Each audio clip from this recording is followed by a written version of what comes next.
կամ սրանց դեգեներատ բաները, fake կանտորաները, միլիոնավոր դոլարներ փող են տալիս։ Այդ փողերը ստացած հարգելի աշխատողներ, բոլորը բյուջե եք հետ տալու այդ պարգևավճարները, ձեզ թվում է այդ մարսելու եք։ Ուրեմն Ռուսաստան նախագահ ընթացքում մի պահ ճակատը շովում է կամ քոլում է։ Ուրեմն գրել են Նիկոլան հենց արեց, այս մարդը հուզվեց, հələ նայի գլուխը բռնել է, հեսա ընկնելու է։ Բա ինքը է sense։ Լավ, հիմա ես սա ինչի համար եմ ասում։ Բայց ես շարունակում եմ, մեզ շարունակում եմ։ Ռուսաստանի նախագահ մեծ լինելու, չգիտեմ։ Ռուսաստանի նախագահ ասում է, որ Արցախը դու ես հանձնել։ Էդ էլ ես եմ ասում, Սրիկա Դավաճան, թշնամի, դու ես հանձնել, դրա համար պատասխան ես տալու։ Ավելին, ինչու Ռուսաստանի նախագահ Լեռնային Ղարաբաղի մասին խոսակցություն բացեց, գիտեք։ Որտեւ այդ թեման փակված չի։ Այո։ Իսկ ինչու փակված չի։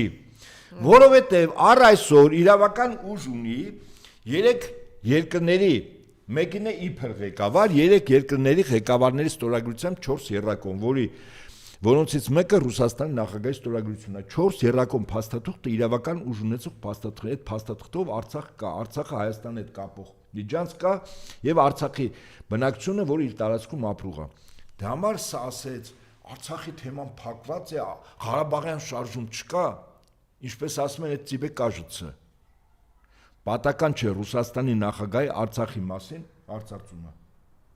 Այո։ Բացեց փակագծերը։ Բայց ես ուզում եմ հետ գալ, պարոն Հապետյան, ուզում եմ նորից, բայց արդեն դուք էլի դիմեք մեր ժողովրդին եւ խոսեք սրա մասին։ Եթե իսկապես Նիկոլը, տեսեք հստակ ասվեց, չէ՞ իրեն, որ գազիգինը սա է, որ ձեր ապրանքները ԵԱՏՄ-ով գալիս են եւ հաջորդ օր արդեն ցույց տվեցին, որ մենք գիտենք, որ դա հայկական ապրանք չէ եւ դուք ինչեր եք անում։ Այսինքն եթե այստեղ խստություն բանեցնեն, կամ օրինականություն բանեցնեն եւ ճանապարհը փակվի եւ հայկական արտադրության եւ ոչ միայն Հայաստան ներկրվող այդ ապրանքների, որ այսպես պիտակը երևի փոխում են կամ չեն փոխում, տանում են Ռուսաստան։ Պիտակի վրա չկա։ Եթե այդ ամեն ինչը լինի, դուք հասկանում եք, չէ՞, որ ինչ սարսափելի ճգնաժամ է լինելու, որտեղ Հայաստանի 70-80%-ը ապրում է այդ գումարներով, տրանսֆերներով եւ այդ ապրանքաշրջանությամբ, ճիշտ է։ Լավ, գնում է դրան, Նիկոլը հետ կայլ չի անում, մեր ժողովուրդը այնուամենայնիվ դա չի գիտակցում։ Մի կողմից իսկապես ծանր սոցիալ-տնտեսական բանի մեջ ենք հայտնվում, մյուս կողմից ինքը չի գիտակցում դա, չէ, ժողովուրդը չի գիտակցում, գնում է Նիկոլի հետևից, Նիկոլն էլ գիտակցաբար տանում է դրան, առջևում աղետ է։ Եթե հանկարծ ժողովուրդը նորից գնա իր հետևից, առջևում մեզ ինչ աղետ է սպասում, նախ տնտեսական կոլապս է լինելու, կոլապսից հետո մենք այսպես թե այնպես, մենք ինքներս գնում ենք թշնամու երախի մեջ, մենք ինքներս գնում ենք ինքնասպանության եւ ինչ է անելու մեզ հետ շրջափակելով Ադրբեջանը, ոնց հասկացնենք մեր ժողովրդին, որ այս ընտրությունները ճակատագրական են, գոյութենական են, լինելու են թե չեն սիրելիներս, նախ ես գիտեք ամենակարևորը պարոն Հապետյան, բայց ես խնդրում եմ սրա մասին, իսկապես խնդրում եմ որ դուք դիմեք այս առումով մեր ժողովրդին, բայց տեսեք 2021 թվականին ես շատ մարդիկ գիտեմ, որ չգնացին ընտրության եւ կամ մարդիկ գնացին Նիկոլին ընտրելու, չպիտի մենք հոգնենք անվերջ կրկնելու։ Դուք, ովքեր որ 21 թվականին չեն գնացել ընտրության, նրանք ովքեր որ գնացել են եւ Նիկոլին են ընտրել, ուրեմն իմացեք, Արցախի ցեղասպանության մասնակից եք դուք նաեւ։ Արցախի հայաթափության մասնակից եք, այն որ գազը բենզինացականը պայթեցրեցին եւ այդքան զոհեր անհայտ կորածներ, դուք դրա մասնակիցն եք, որ այսօր Բաքվի բանտում գերիներ կան, դուք դրա մասնակիցն եք, դուք մասնակիցն եք նրան, որ հարձակվեցին Սյունիքի վրա եւ 200 քանի 70 զոհ ենք ունեցել այնտեղ, դուք դրա մասնակիցն եք, դուք այնպես չի որ պատասխանատու չեք, դուք պատասխանատու եք 2021 թվականին ընտրություններին չգնալ, դուք նաև ընտրություններին գնալու Նիկոլին ձայն տալ։ Դուք մասնակից եք, որ այսօր այս այլանդակ հարձակումն է տեղի ունենում հայ առաքելական եկեղեցու վրա, որ այսօր կան քաղբանտարկյաններ եւ այսօր փակված են սրբազանները։ Հիմա ինչու է կարևոր այս ընտրությունը եւ ինչպես հասկացնեք մեր ժողովրդի գիտակցությանը, որ ինչ կարևոր է գնալ այս ընտրության եւ ինչու պետք է չընտրել Նիկոլին եւ ինչ աղետ է բերում ինքը մեր ժողովրդին։ Ես հակառակ մյուս կողմից գամ։ Եթե ուզում եք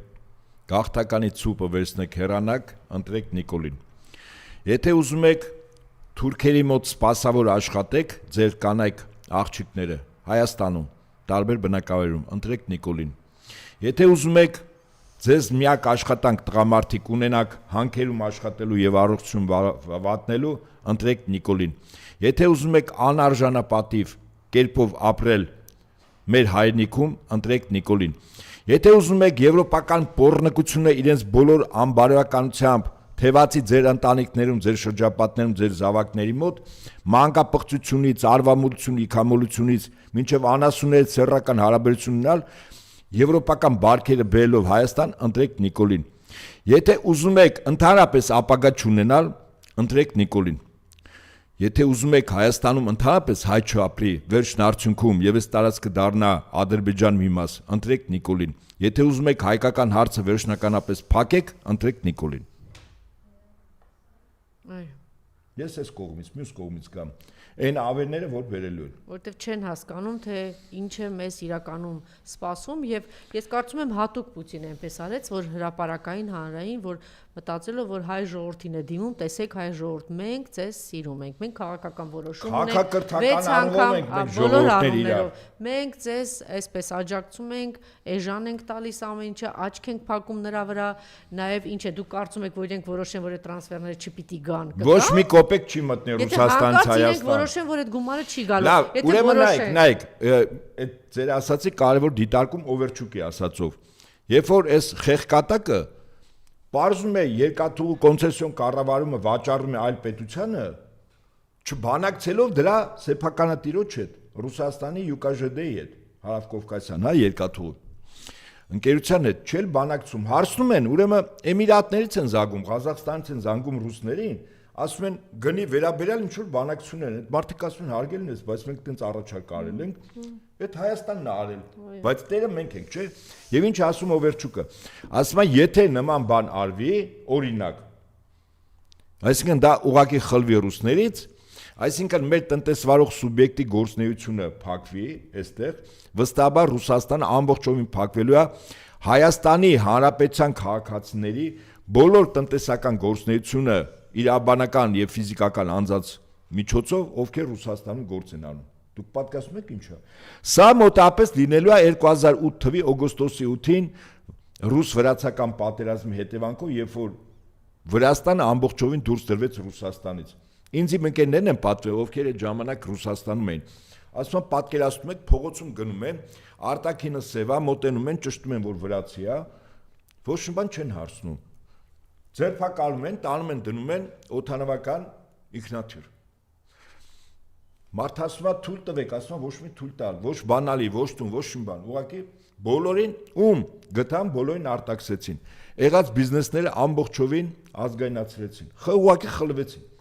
Եթե դուք մեր դեմ պատերազմ եք սկսում, օտարի հրարմամբ, պատասխանը սա լինելու։ Եվրոպա պատերազմի մեջ է Ռուսաստանի հետ, դու գնացել ես, ասում մենք այդ ճանապարհը պարլամենտը ընդունել է Եվրոմիության այդ ճանապարհը բռնել, գնացել նստել է Պուտինի մոտ, ասում չէ, մենք էլ այդ հարցում ինչ որ մի բան, այլ ասես, այդպես չի որ դու դի որոշես, ես քեզ ասում եմ, որ տես,